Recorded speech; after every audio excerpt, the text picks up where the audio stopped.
It's hard to remember sometimes, but the Mario franchise has accumulated a large and in-depth amount of lore throughout the 40 years of games they've released. While other long-lasting franchises in the same vein, like Sonic or Zelda, have more consistent universes and events that are referenced in future games, Mario, nevertheless, has a wide variety of unique and interesting moments of world building that makes talking about this franchise much more interesting. From small things that expand the physical world and geography of the universe, like the various other kingdoms that neighbor the Mushroom Kingdom, to origin stories of pivotal characters like Rosalina, or ancient civilizations like the Pillows, to the literal gods and heavenly beings that watch over this very universe. Rosalina is definitely one of them, but there's also the, quote, higher authority that Geno says he serves in Mario RPG, implying the existence of some sort of god, or at the very least a godlike being watching over the world of Mario. Unfortunately, unlike other franchises like Sonic for example, that directly recall and mention events of past games frequently, most of these concepts are rarely mentioned again outside of Easter eggs in future games. But for what it's worth, none of it really contradicts itself. It's probably accidental, but Nintendo does a pretty good job of keeping their timelines and concepts in check so none of it overlaps with each other, at least until recently. But while many of these concepts and world-building moments are absolutely fascinating and deserve their own analysis, there's one bit of lore that I want to talk about today, and out of everything that's been introduced in Mario's 40-year-long run as a franchise, this is one premise that I really hope gets brought up again, because the implication it can have on future game narratives, as well as the franchise in general, is so interesting to me. And that is, of course, the Star Children. Introduced in Yoshi's Island DS, the Star Children are 7 kids that, according to the game itself, possess extraordinary power. These 7 children are Mario, Luigi, Princess Peach, Donkey Kong, Wario, Bowser, and as it's revealed at the end of the game, Yoshi. Specifically a green Yoshi, presumably the same green Yoshi that we always see in various Mario spin-off games. This concept is the entire baseline of this game, because Bowser travels back in time to steal the power of these 7 children, which also includes himself. Why doesn't he just use his own power? It's not like he lost it, right? In any case, these Star Children are considered a big deal, but, like many other concepts introduced in Mario games, are never brought up again.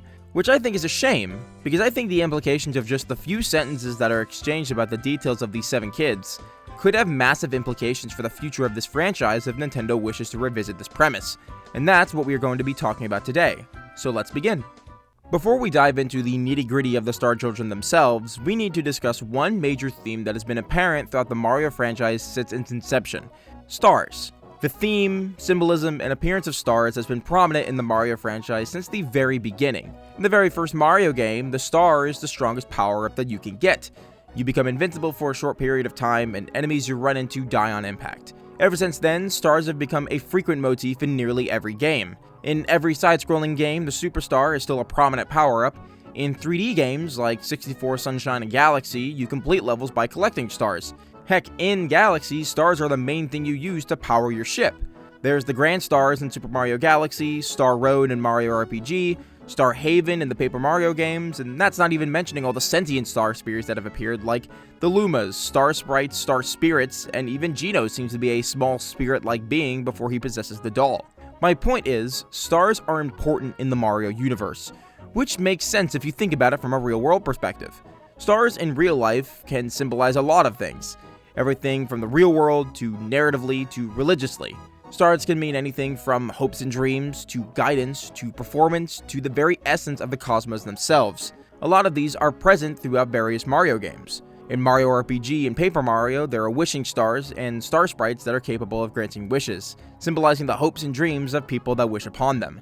There's guiding stars like Geno and Starlo, whose purpose is to assist and guide Mario and crew on their journey, and there are the Lumas that transform into entire galaxies when they mature, symbolizing the ever-growing, eternal cosmos. Now, how does this all tie back to the 7 Star Children? Well, let's start with what we know about them.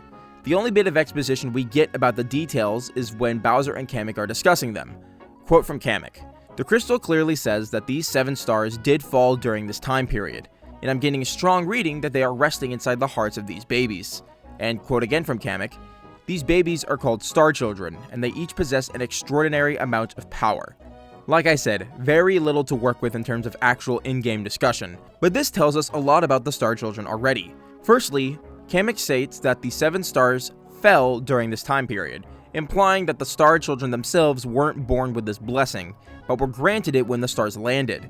It's not stated why these particular 7 characters are chosen by these mysterious 7 stars, but it could mean a lot of things. Perhaps the original 7 stars were blessings intended for these 7 characters by some higher power, either the one that Gino says he works for, or perhaps even Rosalina herself. Perhaps they're individual blessings by the 7 star sprites from Paper Mario. Perhaps they're responding to a deep subconscious wish of the souls of these characters and granting them the power they need to achieve what they wish, which, if you look across the 7 star children, could check out. Mario wishes for endless adventure and to protect his friends and kingdom. Luigi wishes to be courageous and brave like his brother. Princess Peach wishes to protect the kingdom she calls her home. Wario wishes to get rich and ruin Mario's life. Bowser wishes for Peach's love, but also wishes for his children to grow up happy. Donkey Kong wishes to protect his island and eat all the bananas he wants, I guess. And Yoshi wishes to also eat as much as he can, I guess. Yeah, I'll be honest, as much as I love DK and Yoshi, they are kind of the outliers for this whole discussion. Regardless of the reasoning, this little bit of backstory for these 7 characters does explain why they're so freakishly strong compared to other characters in their series, specifically the human characters. It's hard to forget sometimes that Mario, Peach, Luigi, and Wario are all just regular people. They're not like Bowser or Donkey Kong who already were born with above average strength. These are just normal guys.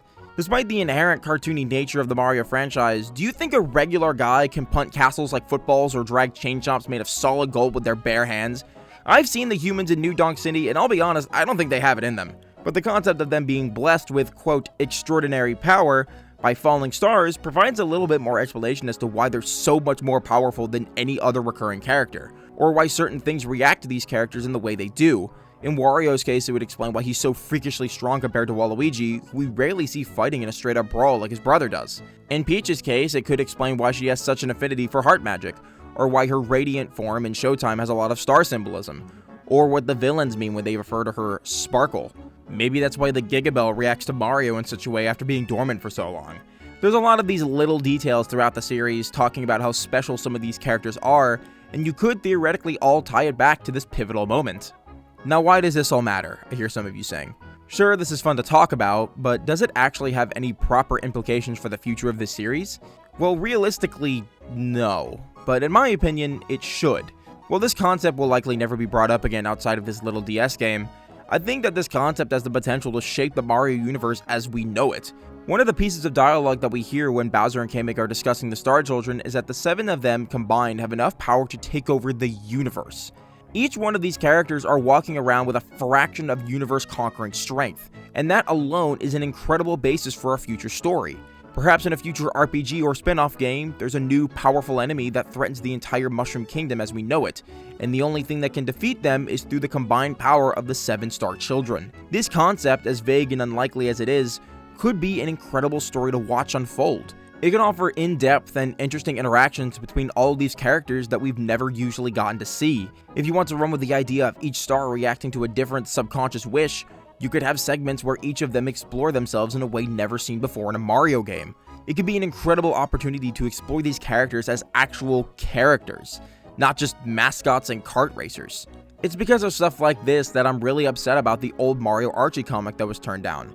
Because I think a story like this would be perfect for a comic like the Archie comics, or even in a similar vein to the IDW Sonic comics. And this is massive cope, there's a possibility that this concept could be reintroduced in the upcoming Mario Galaxy movie. We already have 5, 6 if you count the Yoshi from the end credits scene, of the 7 children, so there could be a chance that this is brought up again. I know it's probably weird hearing me talk about these random details and tidbits that likely were never meant to connect, especially with a franchise as simplistic and cartoonish as Mario. But honestly, that's what makes these sorts of details and lore so fascinating to talk about. These sorts of things are almost never brought up in mainline games, so when they do show up in something like the RPGs or other spin-offs, we treasure it, because it's special.